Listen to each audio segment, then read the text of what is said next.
paling penting juga kita harus set expectation at the start. Jadi dari awal kita udah bicara sama orang tua ekspektasi dari kegiatan ini apa, tujuannya tuh apa. Memang kadang-kadang sama orang tua mesti diulang lagi, disampaikan lagi, diulang lagi, tanya lagi, jawab lagi, tanya lagi, jawab lagi gitu ya. Kalau saya sih jawabannya gitu. Kalau ada yang tanya misalnya, Mbak, ibu ini nanya lagi soal, ya udah apa-apa jawab aja. Kayak gitu. Toh, untuk meluruskan berbagai hal, baik itu komunikasi maupun bagaimana ekspektasi orang tua itu wajar sebetulnya, tidak akhirnya justru memberatkan kita sendiri. Kemudian mau tidak mau kita juga harus mengkreasikan sebuah organizer gitu, karena menjadi dunia virtual ya mungkin beberapa aktivitas nanti jadi berpindah ke virtual, kayak misalnya kita share kalau bahasanya Kasum lesson plan misalnya, kita belum menggunakan istilah itu, kita hanya bilang kegiatan, aktivitas atau program yang bentuknya tertulis supaya itu tidak berantakan, tidak kemana-mana, mesti mulai diorganize. Kalau di kami, di Devita, kami menggunakan Trello. Trello ini bisa diorganize untuk naruh attachment, berbagai macam attachment, yang saat ini kita manfaatin untuk penulisan raport evaluasi. Jadi penulisan raport evaluasi ada di sana, termasuk program yang dikerjakan sama terapis. Jadi saya misalnya sebagai manajemennya gitu ya, tahu terapis A bulan ini programnya berapa, terapis B bulan ini programnya berapa, dengan cara apa? Dengan cara terapisnya nulis di Trello, tapi Trello itu bisa diakses oleh semua, jadi saya bisa lihat, bisa update real time gitu. Kemudian ada aplikasi yang lain, silahkan pilih-pilih aja, banyak yang free gitu ya. Saya pakai Trello karena saya tanya ke orang desain, orang teknologi gitu ya, mana sih yang gampang, terus cukup aman, halal gitu ya, kalau kayak makanan gitu, yang memang dibuka untuk open source gitu kayak gitu. Saya dikasih referensinya Trello gitu. Kemudian schedule, jadwal, jangan lupa bila perlu jadwalnya masukin ke handphone untuk reminder kita sendiri, kan nggak lucu kalau ternyata kita lupa jadwalnya. Ya nggak lucu aja lah gitu ya. Kemudian kita juga harus pastikan bahwa sesinya itu privasi, meskipun online seperti ini misalnya, tapi memang khusus gitu ya, secara privasi. Saya menyadari bahwa di rumah mungkin ada gangguan-gangguan teknis, kayak misalnya anak saya datang dan lain-lain. Karena memang kultur di Devita itu begitu. Jadi kalau di kami itu ketika terapi, siapapun boleh keluar masuk kelas istilahnya. Orang tuanya mau lihat di situ, boleh. Orang tuanya mau nanya-nanya, boleh. Orang tuanya mau ngapain aja, boleh. Adiknya mau masuk, boleh. Kita benar-benar terserah mau ngapain aja gitu ya. Tidak ada aturan ketat yang nggak boleh ini, nggak boleh itu. Itu secara bertahap untuk nanti dikondisikan. Misalnya ketika kakaknya terapi, adiknya malah jadi gangguin, ya pelan-pelan di sesi berikutnya adiknya mungkin tunggu di luar. Tapi di awal-awal itu biasa. Sehingga hal-hal teknis seperti itu buat kami itu jadi sesuatu yang udah jadi keseharian. Memang didesainnya seperti itu karena bagi saya pribadi perkembangan bahasa bicara itu harusnya di alam yang nature gitu. Di alam yang nature, interaksi yang nature, ya udah terserah kayak apa interaksinya, nanti kita tinggal observasi dan kita tinggal aktif saja gitu. Jadi ketika dipindahkan ke rumah, kemudian misalnya saya yang sedang merunning video call terapi, kemudian ada gangguan teknis seperti itu, orang tua tanda petik gitu ya, tidak keberatan. Tapi bukan berarti terus gangguannya terus-terusan ya, enggak juga gitu. Kan kalau segala sesuatu yang sifatnya aksidental, semua orang bisa melihat itu dengan cukup bijak gitu. Oke, berikutnya Somo. Nah, ini etikanya. Etika ini memang saya ambil dari websitenya Asya, karena di dalam diskusi hari ini saya ingin teman-teman alumni itu bisa mendapatkan informasi yang bukan sekedar khususnya dari saya gitu, bukan sekedar pengalaman saya pribadi dan kawan-kawan saya, tapi juga di-linkkan, diasosiasikan dengan informasi yang dalam tanda petik dalam hal ini gitu ya, mungkin Asya menjadi salah satu rujukan yang saya gunakan. Bagaimana sikap kita ketika kita melakukan praktek di dalam dunia maya, misalnya video call terapi. Pertama ya kita harus belajar dulu telepraktis itu apa.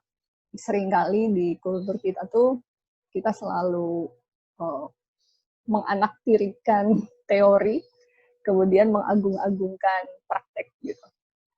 Memang benar sih, karena saya sendiri juga waktu dulu tumbuhnya seperti itu. Tapi ternyata justru kebalik. Dengan kita menguasai konsep, dengan kita menguasai teori, kita tidak lagi, kita bisa mandiri gitu. Kita bisa menganalisa kasusnya sendiri, kita bisa berimprovisasi sendiri gitu. Ketika konsepnya atau teorinya sudah dikuasai, bukan langsung praktiknya saja. Memang benar kalau kita nanya prakteknya gimana, ya itu buat wawasan juga, betul juga, tidak salah. Tetapi jadinya nanti butuh orang terus untuk dapat informasi gitu ya. Mungkin sekarang, zaman sekarang, kita sendiri gitu ya, terutama generasi-generasi yang seumuran sama saya nih, atau yang lebih bawah lagi gitu ya. Kita sendiri yang mau nggak mau harus ngikutin bahasa-bahasa di dunia pengembangan diri mungkin cukup ekstrim gitu. Siapa yang tidak mengikuti perubahan maka dia akan mati. Mati dalam hal ini bukan mati innalillahi wa inna ilaihi rajiun gitu ya. Tapi dalam hal ini ya akhirnya kita jadi tertinggal gitu. Kemudian kita juga mesti mempertimbangkan yang nomor 2, apakah telepraktik itu sesuatu yang tepat dilakukan untuk kasus tertentu, kasus seperti apa, orang tua yang seperti apa yang bisa diberikan layanan teleterapi. Itu tantangan tersendiri. Memang mesti dipertimbangkan.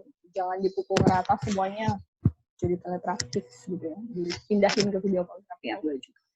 Kemudian yang ketiga, kita ikuti aturan yang sudah ada mungkin saat ini. Untuk di profesi terapi bicara mungkin belum deh.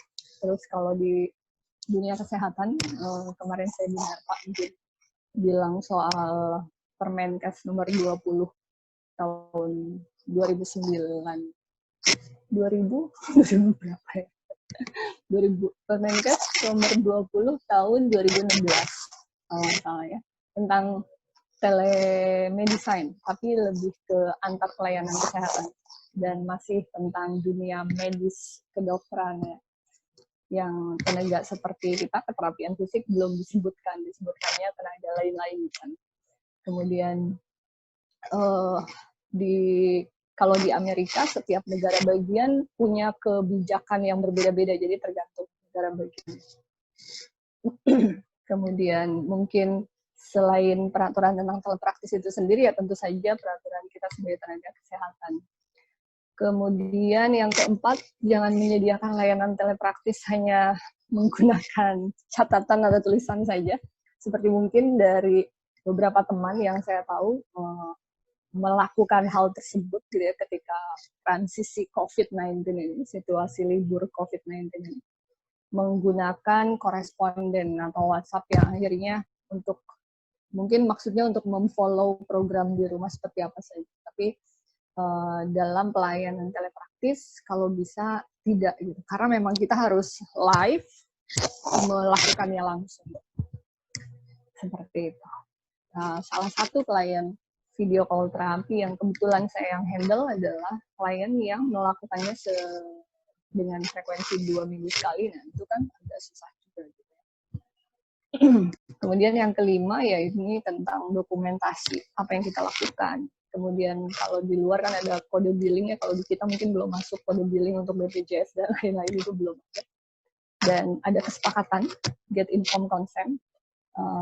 Di DePita tidak ada informed consent secara tertulis, tetapi itu disampaikan di presentasi hasil screening. Jadi di presentasi hasil screening kemudian disampaikan apa namanya, kesepakatannya, proses terapinya seperti apa, gimana itu dijelaskan di sana. Kemudian yang ketujuh, tentu saja kita harus menjaga kerahasiaan dan kepribadian. Kepribadian itu maksudnya hal-hal yang private gitu ya, hal-hal yang personal yang tidak boleh dibagi dengan orang lain. Itu juga harus dijaga. Dan kalau misalkan kita tidak bisa melakukan telepraktis, ya sebaiknya direferal ke yang lain saja gitu ya. Atau balik ke nomor 1, belajar dulu bagaimana melakukan telepraktis. Just do it. Kemudian kalau di luar negeri sudah ada certified ya. Jadi kalau mau melakukan terapis yang mau melakukan telepraktis itu udah ada certified-nya, ada tesnya dulu gitu. Akhirnya sudah mampu melakukan sebuah telepraktis. Terus untuk yang di suatu tempat yang kan kalau di teman-teman mungkin di rumah sakit atau di mana program itu dibuat oleh supervisor. Apakah itu dokter medik, apakah itu psikolog atau apalah, pokoknya kita seolah-olah sebagai pelaksananya. Kemudian ada supervisor yang maksud saya supervisor manajemen ya, bukan program. Supervisor manajemennya yang misalnya mengatur telepraktisnya atau durasi terapinya harus 4 kali seminggu gitu. Padahal kita mereferensiinnya misalnya 2 kali seminggu.